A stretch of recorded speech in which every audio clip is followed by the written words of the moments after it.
আমরা এর আগেও একাধিকবার আন্দোলন সংগ্রামে আপনার মিটিং মিছিলে সব জায়গায় বলে আসছি যে বাংলাদেশের অর্থনীতির চাকা যে দুটো ভিত্তির উপরে বা ফাউন্ডেশনের উপরে দাঁড়িয়ে আছে তার মধ্যে একটি হচ্ছে আমাদের প্রবাসীদের পাঠানো রেমিটেন্স, আরেকটি আমাদের বাংলাদেশের গার্মেন্টস। এই দুটো ফাউন্ডেশনের উপরে বাংলাদেশের সামগ্রিক অর্থনীতি ডিপেন্ড করে।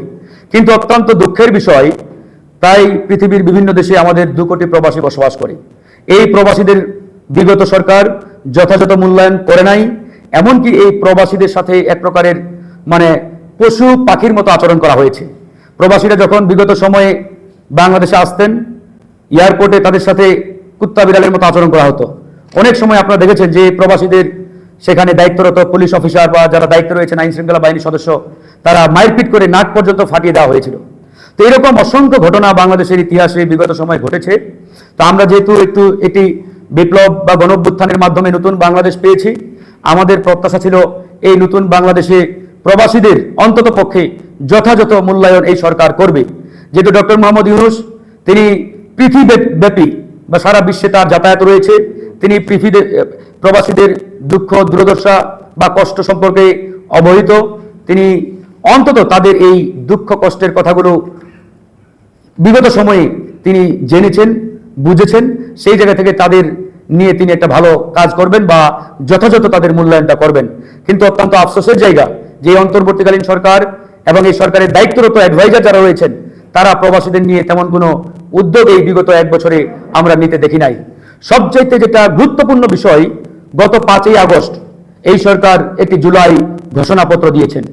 এই ঘোষণাপত্রে অনেক কিছু তারা অন্তর্ভুক্ত করেছেন, কিন্তু প্রবাসীদের যে অবদান, তাদের যে ত্যাগ, এই ত্যাগ কিংবা অবদানকে ন্যূনতম মূল্যায়ন করে জুলাই ঘোষণাপত্রে সেই জায়গাটুকু পর্যন্ত দেওয়া হয় নাই। এটা তো হওয়ার কথা ছিল না। এই সরকারের চোখ হবে কি নিউট্রাল, নিরপেক্ষ। প্রত্যেকটা দল মত গোষ্ঠীকে নিরপেক্ষ জায়গা থেকে সরকার দেখবে, ট্রিট করবে। কিন্তু তারা যদি ভিন্ন চোখে দেখে, তাহলে এটা এই দেশের জনগণ কখনোই সেভাবে মেনে নেবে না। কিন্তু বাস্তবে সেটাই কিন্তু হচ্ছে আজকে। এই জন্য আমরা স্পষ্ট করে সরকারকে বলেছি যে কয়দিন সময় আছে নির্বাচনের, এই কয়দিনের মধ্যে জনগণের আকাঙ্ক্ষা বাস্তবায়ন করেন। নির্বাচন নিয়ে এখন পর্যন্ত ধোঁয়াশা কাটে নাই। অনেকেই বলছে ফেব্রুয়ারিতে হবে, কিন্তু আমরা বলছি ফেব্রুয়ারিতে হবে কিনা উই আর নট 100% শিওর। আমরা শতভাগ নিশ্চিত না, কারণ নির্বাচন করার যে ধরনের পরিবেশ, যে ধরনের এনভায়রনমেন্ট দরকার, আজ পর্যন্ত এই সরকার নিশ্চিত করতে পেরেছে? লেভেল প্লেইং ফিল্ড হয় নাই। নির্বাচনী পরিবেশ তৈরির এই সরকারের কোনো উদ্যোগ আমরা দেখছি না। প্রশাসনে 90% আওয়ামী লীগের দোসররা বসা, পুলিশ বাহিনী কন্ট্রোল করে আওয়ামী লীগের দোসররা। তো এরকম একটা পুলিশ বাহিনী প্রশাসনকে দিয়ে এই সরকার কি নির্বাচন করবে বলেন? নির্বাচন যদি ফেব্রুয়ারিতে হয়ে থাকে, হাতে টাইম মাত্র কত 5 মাস। এই 5 মান্থে সরকার কতটুকু করতে পারবে আমি জানি না। কার্যকর উদ্যোগ দেখছি না আমরা। এই জন্য অনেকেই বলছে ফেব্রুয়ারিতেই ইলেকশন হবে। আমরা চাই ফেব্রুয়ারিতেই হোক। সরকার চাইলে ডিসেম্বরেও যদি করে আমাদের আপত্তি নাই, কিন্তু নির্বাচনের আগে যে ধরনের শর্তগুলো পালন করা আবশ্যকীয়, সেগুলো অবশ্যই করতে হবে। বিচার সংস্কারের কার্যকর উদ্যোগ, অগ্রগতি, আপনার নির্বাচনের লেভেল প্লেইং ফিল্ড, নির্বাচনী পরিবেশ নিশ্চিত করা, পুলিশ প্রশাসনকে আপনার ওই ফ্যাসিবাদ মুক্ত করা, আওয়ামী মুক্ত করা, এই বিষয়গুলো নিশ্চিত না করে ওই যেন তেন একটা ইলেকশনের দিকে সরকার এগিয়ে যাবে, এটা কিন্তু আমরা মেনে নেব না। ওই হুদা মার্কা, রকিব মার্কা নির্বাচন আমরা চাই না। বিগত সময় 12 বার নির্বাচন হয়েছে, দেশের মানুষের ভাগ্যের পরিবর্তন হয় নাই, বাংলাদেশের পরিবর্তন হয় নাই।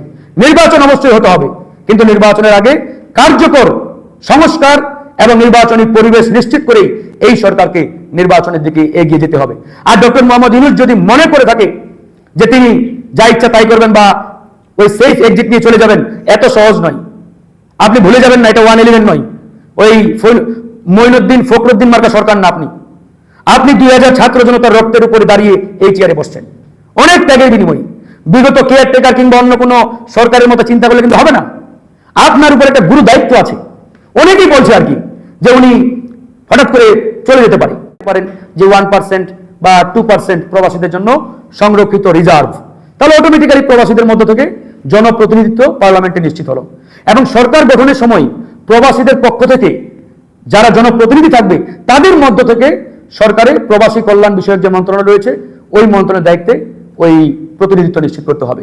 কারণ তারাই বুঝবে যে প্রবাসীদের দুঃখ দুর্দশা কষ্টটা কি। তো এরকম 4টি দাবি আমাদের এখানে রয়েছে। একই সাথে এই সরকার 1 বছর দায়িত্ব অলরেডি পালন করেছে।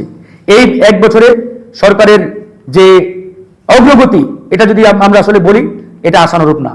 এই 1 বছরে জাতির যে আকাঙ্ক্ষা, জনগণের যে ডিমান্ড, প্রত্যাশা ছিল এই সরকারের কাছে, এই সরকার সেটা পালন করতে ব্যর্থ হয়েছে, পারে নাই। এই সরকারকে আমরা বলেছিলাম যে আপনারা কোনো দলের না, কোনো মতের না, কোনো গোষ্ঠীর না, কিন্তু আপনারা যদি কোনো দলের চাপে বা তাপে হেলে পড়েন, নুয়ে পড়েন, নতি স্বীকার করেন, তাহলে তো ভাই আপনাদের এই চেয়ারে বসার কোনো প্রয়োজন ছিল না।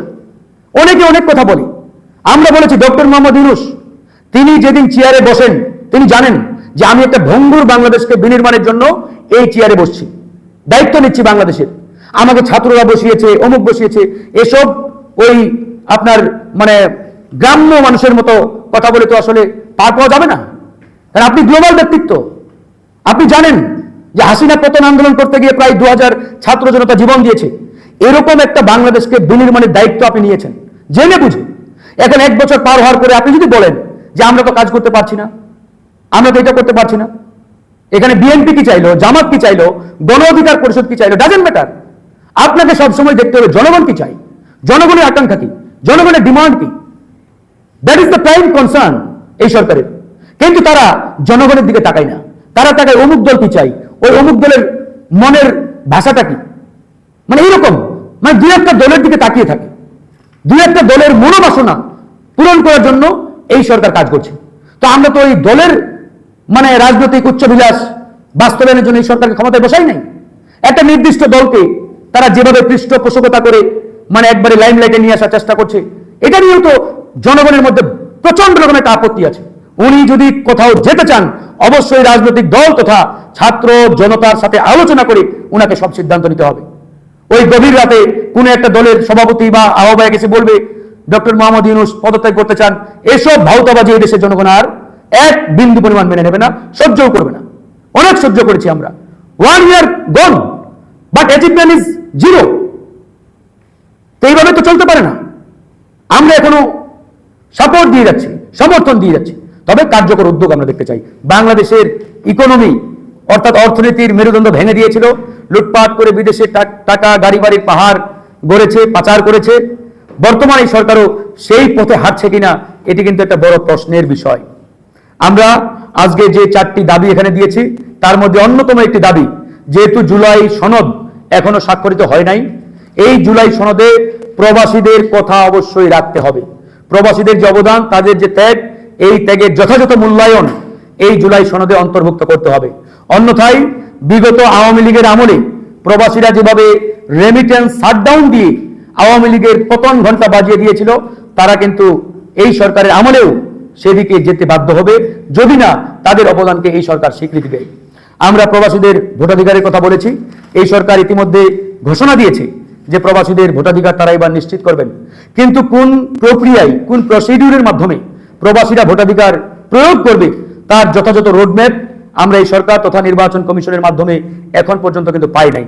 তো আমরা সরকারকে আহ্বান জানাবো যে অতি দ্রুত নির্বাচন কমিশন যাতে প্রবাসীদের ভোটাধিকারের ব্যাপারে কোন পদ্ধতি বা কোন প্রক্রিয়ায় সেই ভোটাধিকার তারা নিশ্চিত করবেন সেটা যাতে তারা প্রকাশ করেন।